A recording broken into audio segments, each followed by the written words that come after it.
बेटी को जिसने पेट फाड़ा, हिबार इब्ने अस्वद ने तीर मारकर, नबी की बेटी ज़ैनब के पेट में हमल था, बच्चा था, तीर पेट में लगता है, बच्चा गिर जाता है। ज़ैनब मदीने पहुंचती है, होश में आती है तो उनको पता चलता है कि मेरे पेट का बच्चा गिर गया है, ज़ाय हो गया है। इस सदमे को वो बर्दाश्त न कर सकी, इंतकाल कर गई।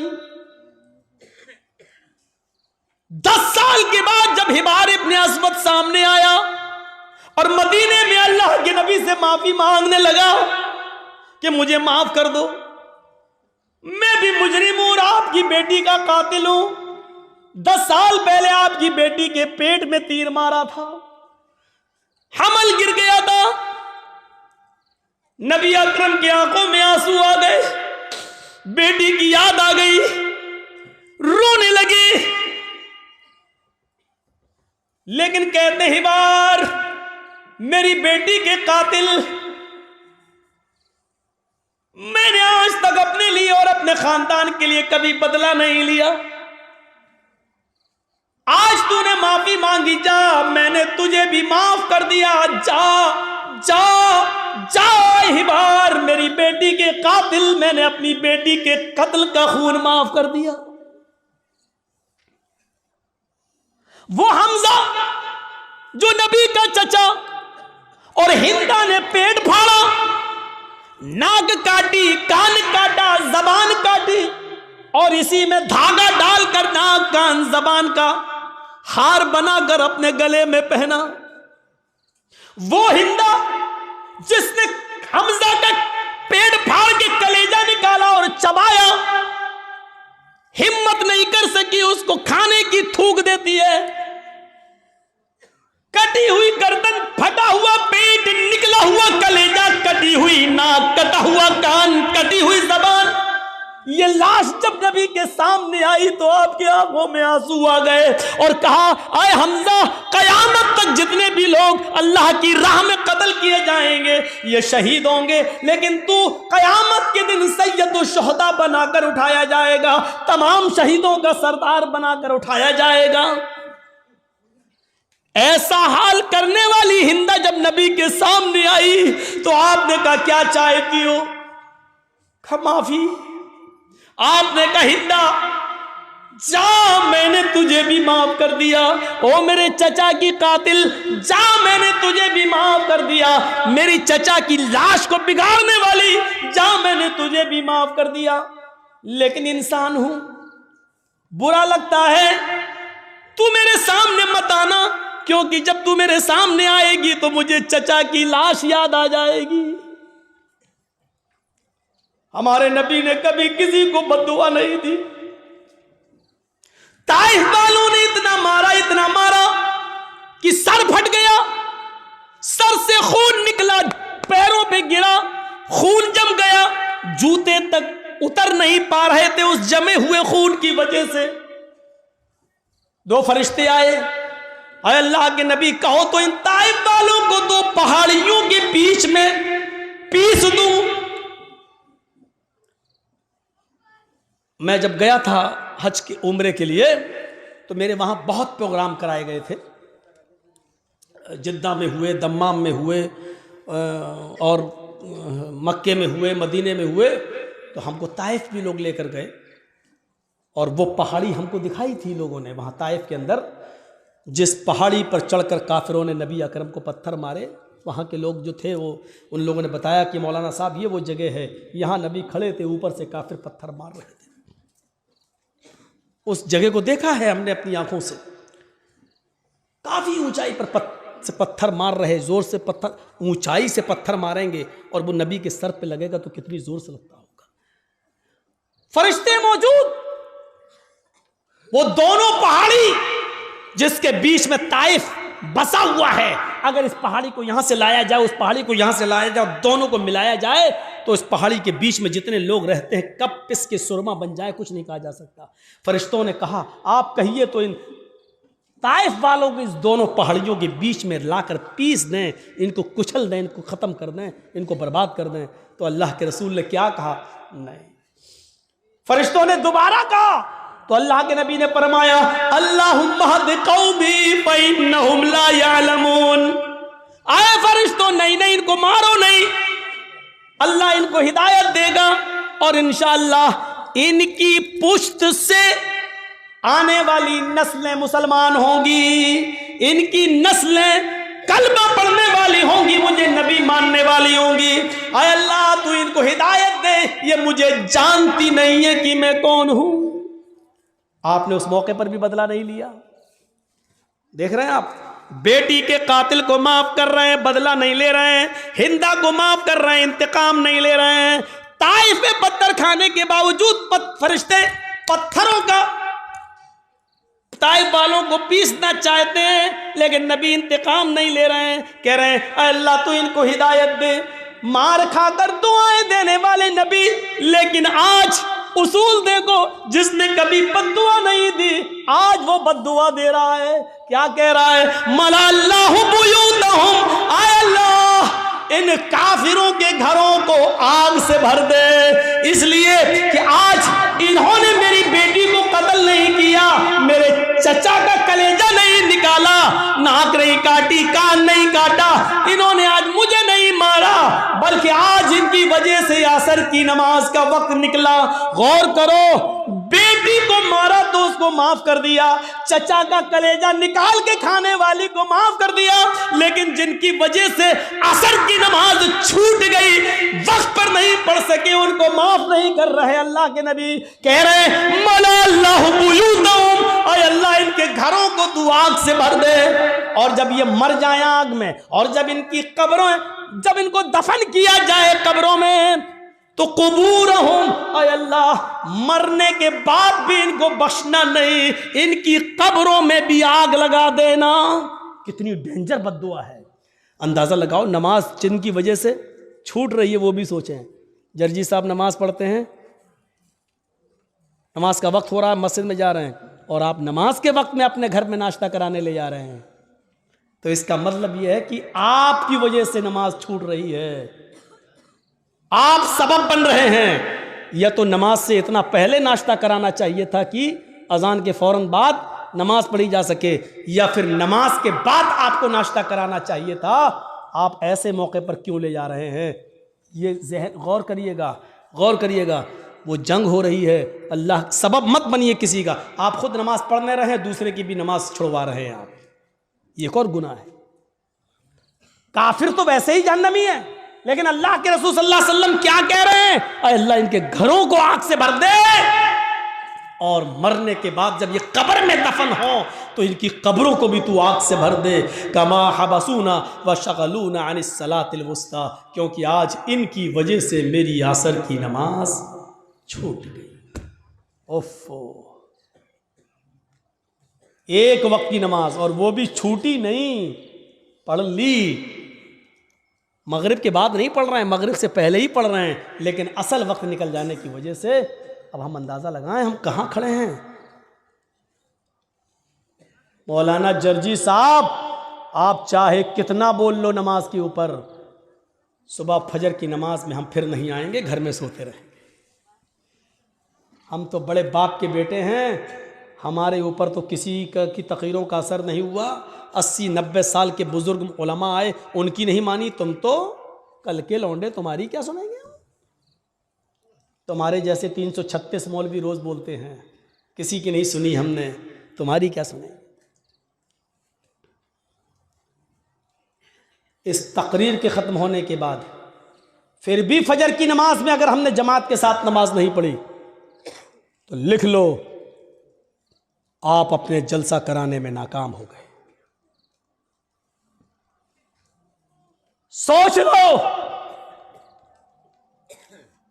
आपको कोई कामयाबी नहीं मिली जलसा कराने की। अगर तकरीरों से ईमान में ताजगी पैदा ना हो, मस्जिदों में नमाजियों की तादाद न बढ़े, तो बेकार हैं ऐसे जलसे। इससे बेहतर था कि इशा की नमाज के बाद आप सोते और फजर की नमाज से पहले आप उठकर फजर की नमाज पढ़ लेते जमात के साथ। यह आपके लिए तकरीर सुनने से बेहतर होता।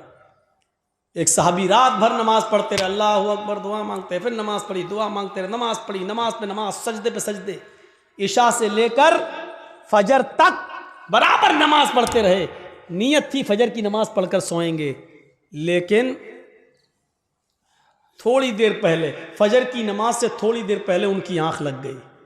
अब सुनो, फजर की नमाज से थोड़ी देर पहले, भाई रात भर जाग लिए तो थोड़ी देर पहले ऐसे वैसे लेटे थे, चलो थोड़ा लेट जाते हैं, कमर सीधी करते हैं, अभी अजान का वक्त होने वाला,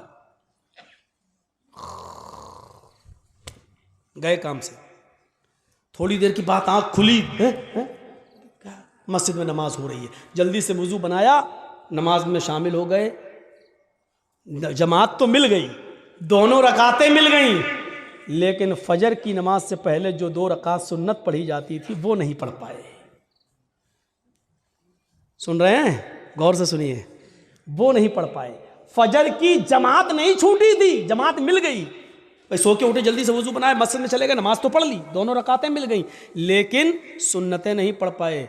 बाद में जब वो सुन्नतें पढ़ने लगे, सुन्नतें पढ़ने के बाद, फ़र्ज़ नमाज के बाद जब अल्लाह के नबी ने सलाम फेर दिया, सलाम फेरने के बाद देखा कि वो कोई सुन्नत पढ़ रहे हैं। सुन्नत के बाद जब आपने उनको बुलाया, आपने उनसे कहा, ये बाद में तुम कौन सी नमाज पढ़ रहे थे? कहा अल्लाह के रसूल, वो रात भर नमाज पढ़ी थी मैंने, इबादत की थी, और फजर की नमाज से थोड़ा पहले मुझे नींद आ गई, आँख खुली तो मैंने जल्दी से वुज़ू बनाया, मस्जिद में आ गया, जमात खड़ी थी, तो जमात के होते हुए हमने सुन्नत नहीं पढ़ी, पहले जमात पढ़ ली, बाद में सुन्नत पढ़ ली। तो अल्लाह के रसूल ने जो जवाब दिया वो सुनिए। आपने फरमाया, काश तो पूरी रात आराम से सोता, काश तो पूरी रात इशा की नमाज के बाद से लेकर फजर तक आराम से सोता, गहरी नींद में सोता, लेकिन फजर की नमाज से पहले उठकर वुजू बना लेता और फजर की नमाज से पहले 2 रकात सुन्नत पढ़ लेता। अल्लाह की कसम, फजर से पहले 2 रकात सुन्नत अगर पढ़ लेता तो ये 2 सुन्नतें तेरे लिए रात भर की इबादत से ज्यादा बेहतर होती।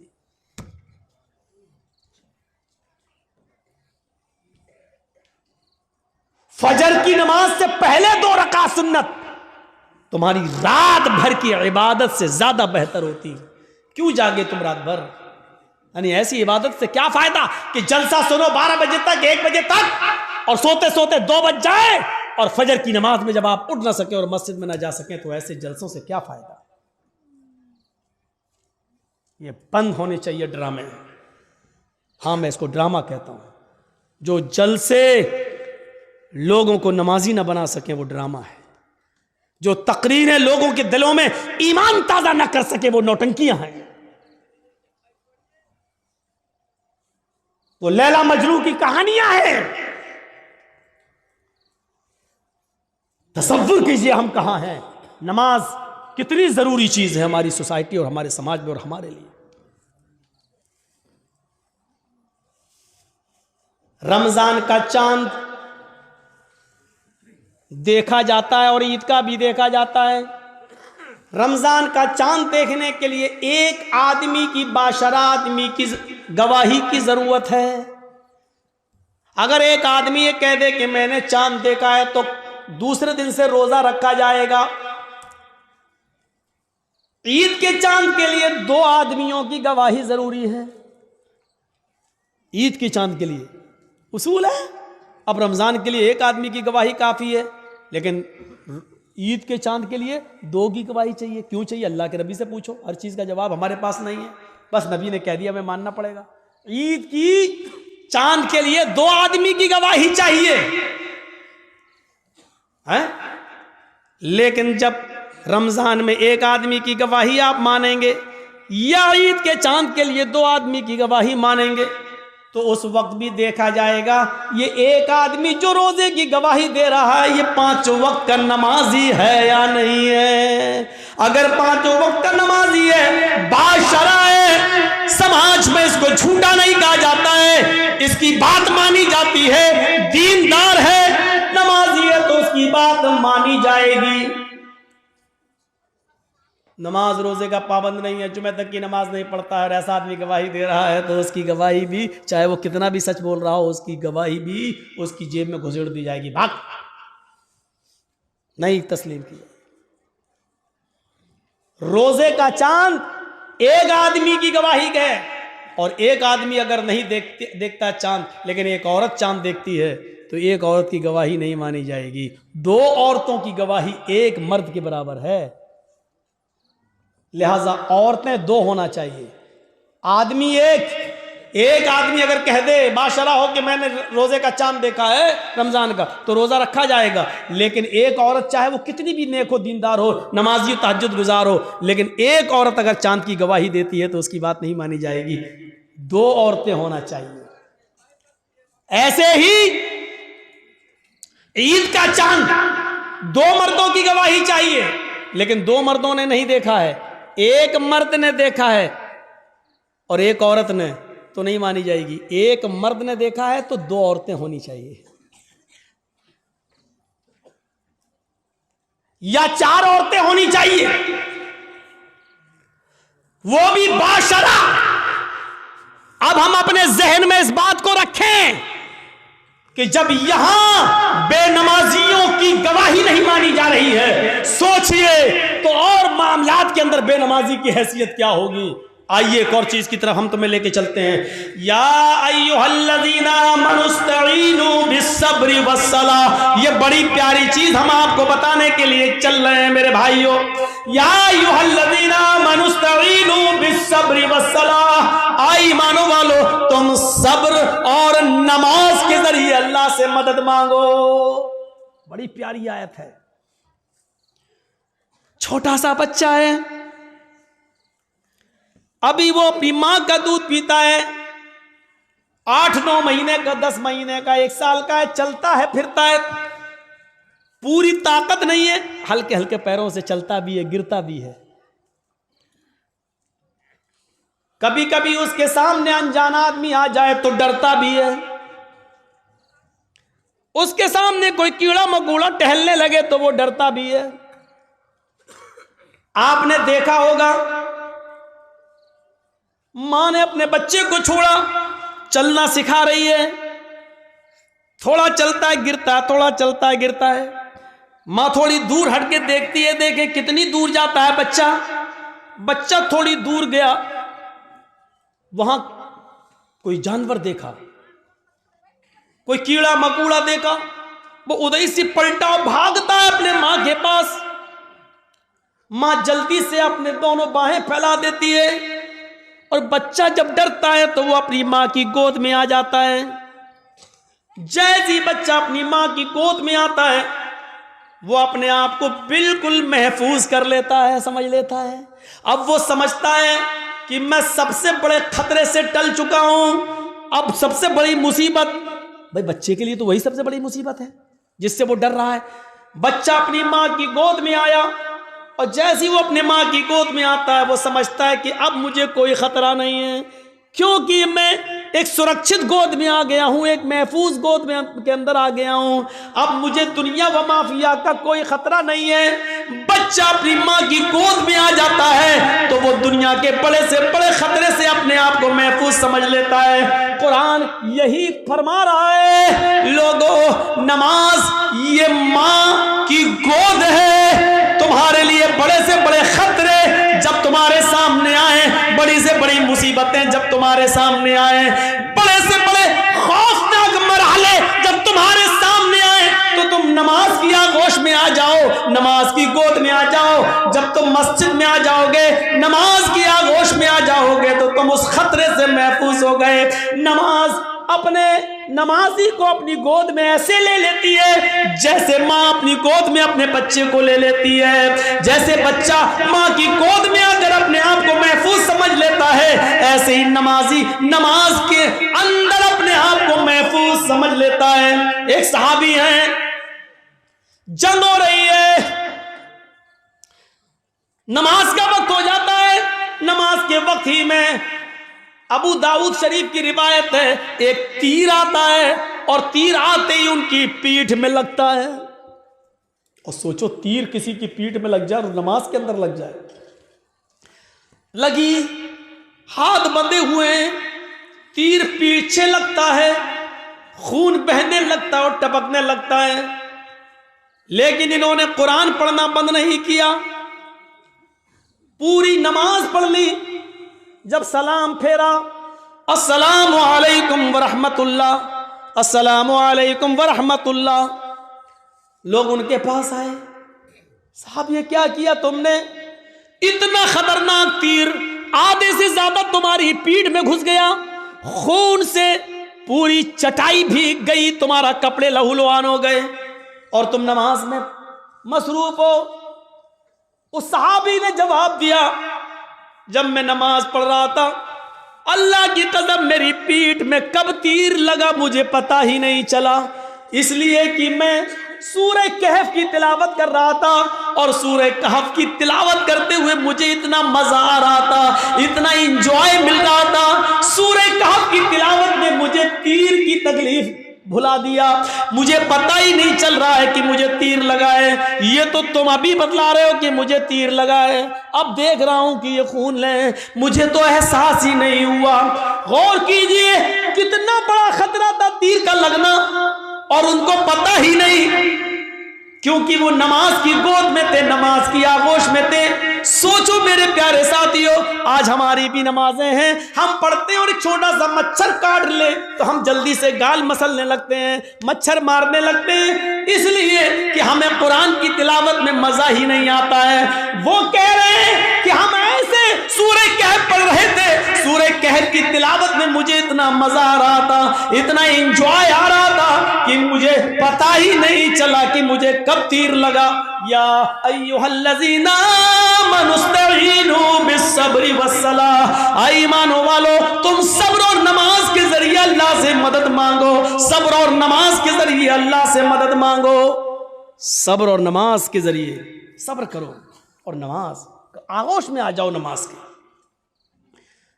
और जब तुम मांगो तो अल्लाह, जब नमाज पढ़ोगे तो अल्लाह तुम्हारी सब सुनेगा।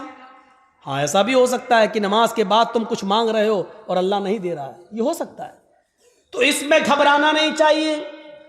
नमाज भी पढ़ रहे हो, दुआ भी मांग रहे हो, या रब्बी या रब्बी या रब्बी, अल्लाह मुझे ये दे, मुझे ये दे, मुझे ये दे, लेकिन नहीं मिल रहा है, इसका यह मतलब नहीं कि आपकी नमाजें कबूल नहीं हो रही, इसका यह भी मतलब नहीं कि अल्लाह आपसे नाराज है। कभी ऐसा मत सोचना, नहीं दे रहा है तो वो जानता है कि क्यों नहीं दे रहा है, उसकी मर्जी है, उसी में भलाई हो सकती है। हमारा एक छोटा सा बच्चा है, उसको निमोनिया हो गया है, एक मिसाल दे रहा हूं, आपका एक छोटा सा बच्चा है, उसको निमोनिया हो गया है, नाक बह रही है, बुखार में तड़प रहा है, बार बार उसको प्यास भी लग रही है, डॉक्टर ने दवा दी है, ठंडी चीजों से मना किया है। जब आप उस बच्चे को लेकर दवा लेकर आ रहे हैं तो रास्ते में बर्फ बेचने वाला आइसक्रीम बेचने वाला आइसक्रीम बेच रहा है, और आपका बच्चा आइसक्रीम की जिद कर रहा है, पापा मुझे आइसक्रीम चाहिए, पापा मुझे आइसक्रीम चाहिए, डैड मुझे आइसक्रीम चाहिए, अब्बू मुझे आइसक्रीम चाहिए। मुझे ईमानदारी के साथ बताइए, आपका बच्चा बुखार की हालत में, निमोनिया की पोजीशन में आइसक्रीम मांग रहा है, क्या आप उसको आइसक्रीम दिलाएंगे? क्या आप उसको आइसक्रीम खिलाना पसंद करेंगे? नहीं, क्योंकि आप जानते हैं कि इस वक्त इसकी अगर मुराद मैंने पूरी कर दी तो मेरा बच्चा और ज्यादा बीमार हो जाएगा। आप उसके 1000 जिद करने के बावजूद आप उसको आइसक्रीम नहीं देंगे, जबकि आपको बुरा लग रहा है कि मेरा बच्चा बेचारा मांग रहा है। आप नहीं चाहते कि उसकी तमन्ना पूरी ना हो, आप चाहते हैं कि दिलाएं, लेकिन उसकी बीमारी बतला रही है आइसक्रीम उसके लिए नुकसानदेह है। आप बाप होते हुए भी अपने बच्चे को आइसक्रीम नहीं दिलाएंगे, क्योंकि आप जानते हैं कि मेरे बच्चे के लिए क्या अच्छा है क्या बुरा है। आप कहिए अल्लाह मुझे ये दे, मुझे ये दे, मुझे ये दे, और नहीं मिल रहा है तो नाराज मत होइए, क्योंकि आपका रब जानता है आपको क्या देना है और क्या नहीं देना है, वो क्यों नहीं दे रहा है आपको। इसमें अल्लाह ताला से शिकवा मत करिए, शिकायत मत कीजिए, हो सकता है उसका न देने में ही भलाई हो जो चीज आप मांग रहे हो। एक बादशाह ऐलान करता है, आओ मेरी रियाया, मेरी पब्लिक, जो मुझसे मांगेगी मुंह मांगे मैं उसको दूंगा। सारी की सारी पब्लिक एक मैदान में जमा हो जाती है और बादशाह जो पब्लिक मांगती जा रही है बादशाह देता जा रहा है। एक बुढ़िया एक खच्चर पे बैठ के आई, खच्चर गधे की तरह होता है, खच्चर पे बैठ के आई। बादशाह ने कहा, बुढ़िया तेरा बेटा है? कहा नहीं। पति है? कहा नहीं। कोई नहीं है। कहा नहीं। आए मेरे वजीर, इस बुढ़िया को 100 दीनार दे दो, 100 सोने की अशरफियां दे दो। बुढ़िया कहने लगी नहीं, आप बेइंसाफी कर रहे हैं, सबसे पूछ रहे हैं कि बताओ क्या मांगते हो, और जो जो मांग रहा उसको आप देते जा रहे हैं, और मुझसे कह रहे हैं कि 200 अशरफी दे दो सोने की। नहीं, मुझे भी मुंह मांगे इनाम चाहिए। बादशाह ने कहा बता तुझे क्या चाहिए। उसने कहा जो खच्चर में लेके आई हूं, इसके ऊपर इतना सोना लाद दो कि ये आसानी से लेकर मेरे घर तक पहुंच जाए। इस खच्चर के वजन के बराबर सोना। बादशाह ने कहा देखो ये तुम गलत कर रही हो। क्या जवाब दिया उस बुढ़िया ने, आपने सबकी मुरादें पूरी की, मेरी भी करो। पब्लिक कहने लगी हाँ बादशाह सलामत, आपकी बेइंसाफी, आप गलत कर रहे हैं, सबको मुंह मांगे दे रहे हैं, तो इस बुढ़िया ने भी जो मांगा उसको दो। बादशाह ने कहा जाओ सोना लेकर आओ और इसके खच्चर पर लाद दो। सोना लाद कर खच्चर पर लेकर बुढ़िया चली गई घर। गांव के लोगों को पता चला, ओ सुनो बहुत सा माल आया, सोना मिला है बुढ़ी को। घर कमजोर था, रात में नकब लगाया, 2-3 चोर अंदर घुसे। बुढ़िया में ताकत ही कितने थी, एक ने पैर पकड़ा, एक ने गर्दन दबा दी, पकड़ा खत्म। 1 मिनट भी नहीं लगा, बुढ़िया गई और सारा सोना वो लेकर भाग गए। सुबह हंगामा हो गया, बुढ़िया मारी गई, सोना चला गया। बादशाह ने सारी रियाया को फिर बुलाया, कहा लोगों क्या हुआ? कहा बुढ़िया मारी गई, सोना गायब। कहा देखो मैं जानता था, इसीलिए उसको 100 अशरफियां दे रहा था। मैं जानता था कि उस बुढ़ी को लालच है, इतना सोने का करेगी क्या, ना इतना खा पाएगी, उसकी जिंदगी में अब ज्यादा दिन भी तो नहीं रह गए, लेकिन उसके लालच ने उसको मार दिया। इसीलिए मैं उसको 100 सोने की अशरफियां दे रहा था, लेकिन आप लोगों ने मेरी मुखालिफत की। देखो मुझे मालूम था बुढ़िया इतना सोना नहीं संभाल सकेगी, इसलिए मारी गई। एक मामूली बात से ये कह रहा है कि कितना उस बुढ़िया को मिलना चाहिए मैं जानता हूं, और क्या नहीं मिलना चाहिए मैं जानता हूं। तो जो लोग अल्लाह से दुआएं मांगते, मुझे ये दे दे, मुझे ये दे दे, लेकिन नहीं मिल रहा है, उसका रब जानता है कि क्या देना चाहिए, क्या नहीं देना चाहिए, कितना देना चाहिए और कितना नहीं देना चाहिए, ये उसको मालूम है। इसलिए उसने जितना दिया है उसी पर राजी रहो, उसी पर खुश रहो। ज्यादा माल तबाही और बर्बादी का बायस भी बन जाता है। कल मैंने बताया था, अल्लाह के नबी ने जब जन्नत में झांक कर देखा तो जन्नत में सबसे ज्यादा गरीब, फकीर और मिस्कीनों को देखा, और जहन्नम में झांक कर देखा तो सबसे ज्यादा औरतों को देखा। मेरे भाइयों अंदाजा लगाइए, या अय्युहल्लज़ीना आमनू इस्तईनु बिस्सब्रि वस्सलाह। नमाज एक माँ की तरह है, जिस तरह बच्चा माँ की गोद में आ जाता है तो अपने आप को महफूज समझता है। ऐसी बड़ी से बड़ी मुसीबतें जब हमारे और आपके ऊपर आए तो हम नमाज में मसरूफ हो जाएं। यकीन नहीं आता तो सुनो, इब्राहिम अलैहिस्सलाम अपनी बीवी सारा के साथ, सारा हाजरा तो दूसरी है, सारा पहले थी, पहली बीवी कौन है? सारा। सारा के साथ जा रहे हैं और जालिम बादशाह के मुल्क में घुस जाते हैं, उस मुल्क को क्रॉस करना चाहते हैं। जालिम बादशाह के वजीरों ने लोगों को बताया, बादशाह को बताया एक आदमी है, उसके साथ एक औरत है और बड़ी खूबसूरत है। बादशाह ने कहा अच्छा खूबसूरत है, कहाँ? बुला के लाओ। इब्राहिम और सारा बुला कर लाए गए।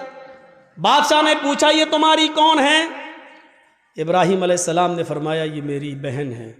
इब्राहिम अलैहिस्सलाम ने ये सुन रखा था कि उस बादशाह को अगर ये कह दिया जाए कि ये मेरी बहन है तो भाई के साथ जब बहन को देखता है तो वो फिर हाथ नहीं लगाता है, छोड़ देता है। तो कह दिया कि बहन है, ये झूठ नहीं था।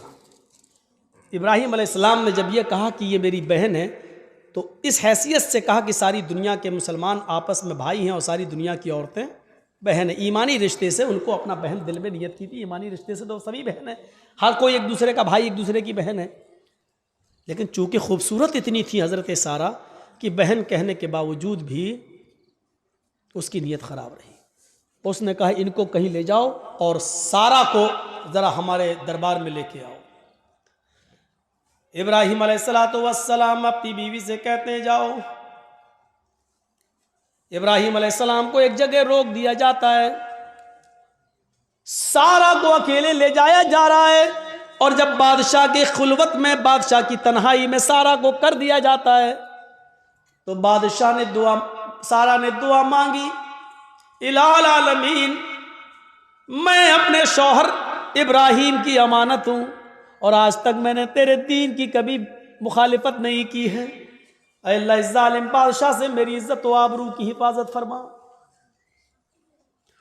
ये कहकर बादशाह ने जब उस सारा के ऊपर अपना हाथ बढ़ाया तो सारा की दुआ रंग लाई और सीने के पास आते आते हाथ रुक गया। न आगे बढ़ रहा है, न पीछे हट रहा है, न नीचे हो रहा है, न ऊपर जा रहा है, यहीं पर आकर शल हो जाता है। जैसे ये सारा अलैहिस्सलाम है और ये उनके सीने का हिस्सा है, ऐसे उस पर पकड़ के हाथ मारा, ये बस यहां पर रुक गया। अब न आगे बढ़ रहा, न पीछे हट रहा, न इधर हो रहा, न इधर हो रहा है।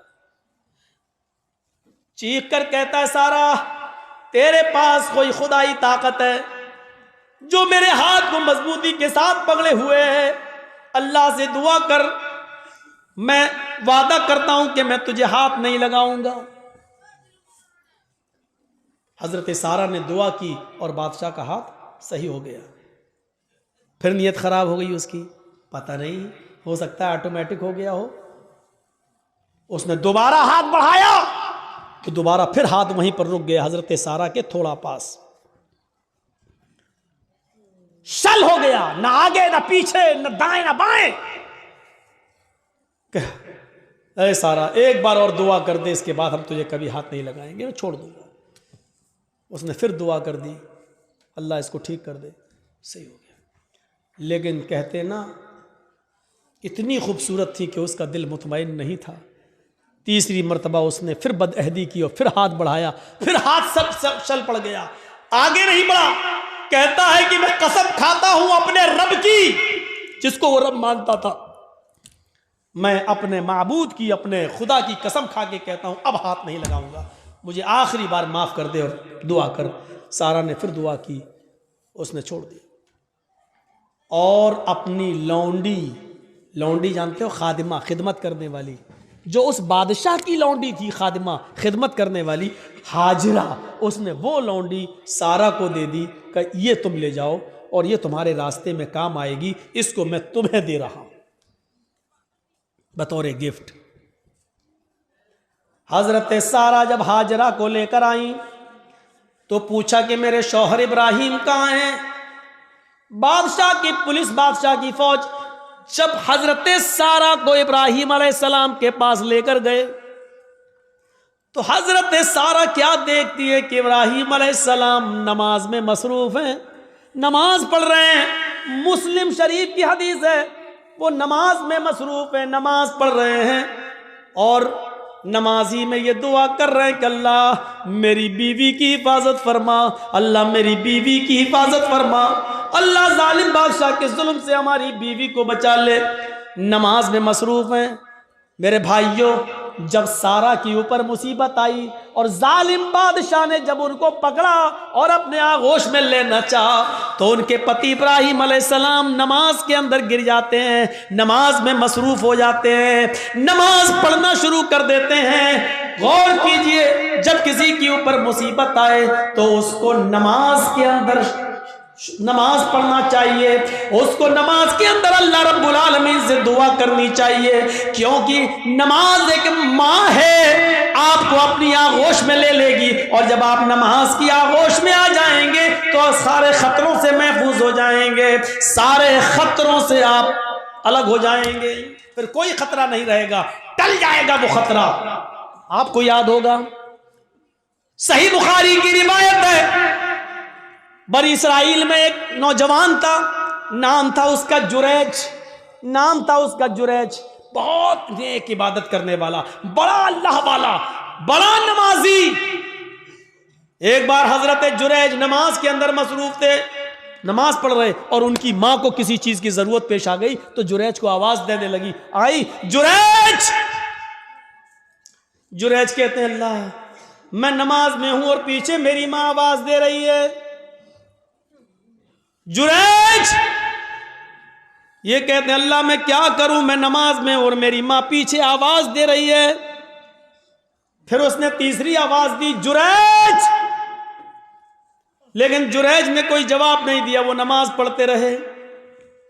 चौथी बार जुरैज की मां के मुंह से ये जुमला निकला,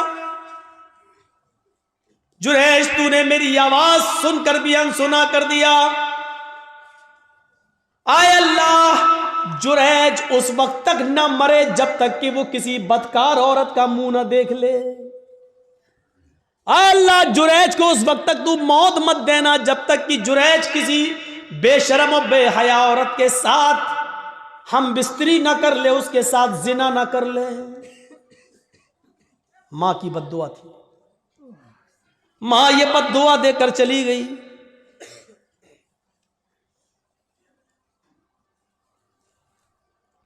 फिर क्या होता है, 2, 4, 5 दिन के बाद एक औरत जुरैज के माबत में, जहां वो इबादत करते थे उसी में गुजरा था, उसी हुजरे में खूबसूरत औरत आती है और जुरैज से कहती है, जुरैज उदनु मिन्नी, आओ मेरे करीब आओ और मुझसे जिना करो। जुरैज ने कहा अल्लाह की पनाह, मैं ऐसा गलत काम नहीं कर सकता, मैं अल्लाह का नेक बंदा हूं, उसकी इबादत में मैं अपनी जिंदगी गुजार रहा हूं, चलो जाओ यहां से हटो, यह गलत काम मुझसे नहीं होगा। जुरैज ने उस औरत को भगा दिया। वो औरत परेशान थी, सीधे जंगल में जाती है और वहां बकरियां चराने वाले एक चरवाहे के साथ वो जिना कर लेती है, शिकार हो जाती है जिना का। 9 महीने 10 महीने गुजर जाते हैं। 9 महीने के बाद उस औरत के बच्चा पैदा होता है, हमल ठहर गया था। 9 महीने के बाद जब बच्चा पैदा हुआ तो उस चरवाहे का तो पता ही नहीं कि वो कहां का रहने वाला था, कहां चला गया, और न ये औरत उसको पहचानती थी। बस जुनून था उसको किसी से मिलने का, मिल लिया वो। ये जुरैज नहीं मिला तो जंगल के चरवाहे के पास चली गई, लेकिन चरवाहे का पता नहीं। 9 महीने से इसके घर में जब बच्चा पैदा होता है तो पूरे गांव वाले इस पर भिल पड़े, है तेरी शादी नहीं हुई, बच्चा कहां से आया। जब उसको ज्यादा परेशान किया गया और गंभीरता से इस बात को ली गई कि पूरा समाज बदनाम हो जाएगा, बता पहले ये बच्चा किसका, तो उस औरत ने जुरैज का नाम ले दिया। उस औरत ने जुरैज का नाम ले लिया कि इस बच्चे का बाप जुरैज है। आजकल तो डीएनए टेस्ट हो जाएगा, पता चल जाएगा किसका बच्चा है, लेकिन उस जमाने में तो डीएनए टेस्ट की कोई मशीनरी नहीं थी, पैथोलॉजी और साइंस ने इतनी तरक्की नहीं की थी, कोई पैथोलॉजी भी नहीं थी।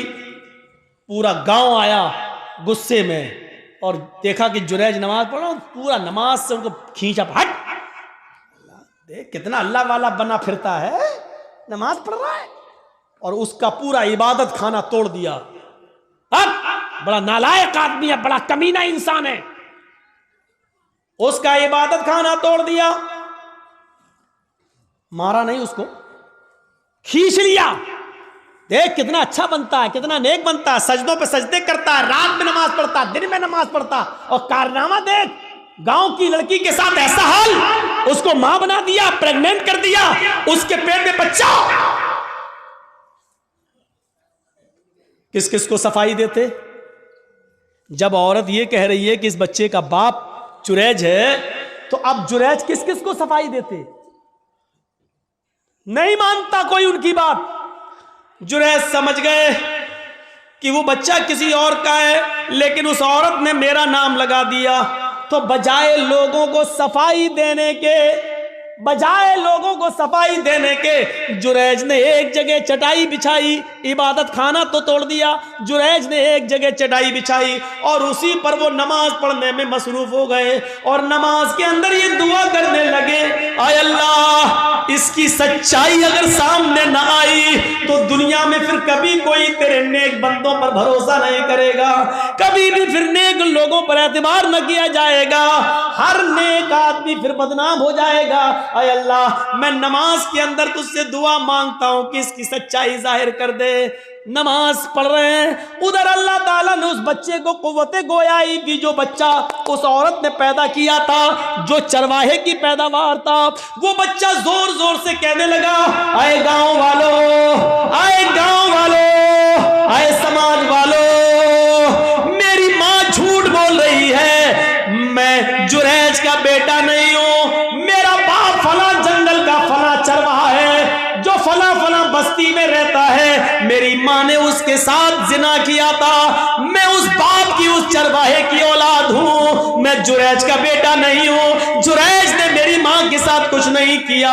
जब वो बच्चा जोर जोर से बोलने लगा, इस बच्चे के जोर से बोलने की वजह से लोगों को यकीन आ गया कि इस औरत ने झूठा जुरैज का नाम लिया है। वो माफी तलाफी करते हुए आए और कहने लगे, जुरैज हमें माफ कर दो, हम सोने का तुम्हारा माबद इबादत खाना सोने का बना देंगे, हमें हमारे पास इतना सोना है, हम सोने का तुम्हारा इबादत खाना बना देंगे। जुरैज ने कहा नहीं नहीं, जिस तरह मिट्टी का पहले बना हुआ था उसी तरीके का बना दो, सोने की इबादत खाने का हम क्या करेंगे, हमें तो नमाज ही तो पढ़ना है और करना ही क्या है। मेरे भाइयों, हजरत जुरैज के ऊपर जब मुसीबत आती है और इतनी बड़ी मुसीबत कि नेक आदमी के ऊपर जिना का इल्जाम लग रहा है, तो हजरत जुरैज सफाई पेश नहीं करते हैं बल्कि नमाज की आगोश में चले जाते हैं, नमाज के दामन में चले जाते हैं, नमाज पढ़ना शुरू कर देते हैं और उसी नमाज के अंदर दुआ मांग रहे हैं। अल्लाह ने कहा, या अय्युहल्लज़ीना आमनुस्तईनु बिस्सब्रि वस्सलाह, जब तुम्हारे ऊपर मुसीबत आए तो सब्र और नमाज के जरिए अल्लाह से मदद मांगो। जुरैज ने सब्र किया गांव वालों के इबादत खाना तोड़ने पर और नमाज के जरिए अल्लाह से मदद मांगी है। मेरे भाइयों, नमाज बड़ी से बड़ी मुसीबतों को दूर कर देती है। नमाज, जब आपके ऊपर बहुत बड़ी कोई मुसीबत आए तो फौरन वुजू बनाओ और नमाज की आगोश में चले जाओ। 313 सहाबा, 1000 का लश्कर काफिरों का जंगे बदर में अल्लाह के नबी ने जब ये कंडीशन देखी तो आप समझ गए कि ये हथियारों से लैस हमारे पास कुछ नहीं, आज क्या होगा। तो आप नमाज पढ़ने लगे और सजदे में ये दुआ करने लगे, अल्लाहुम्मा ला तुहलिक हाज़िल असाबा इन तहलिक हाज़िल असाबा लन तुअबद बअदल यौमी क़त्तु।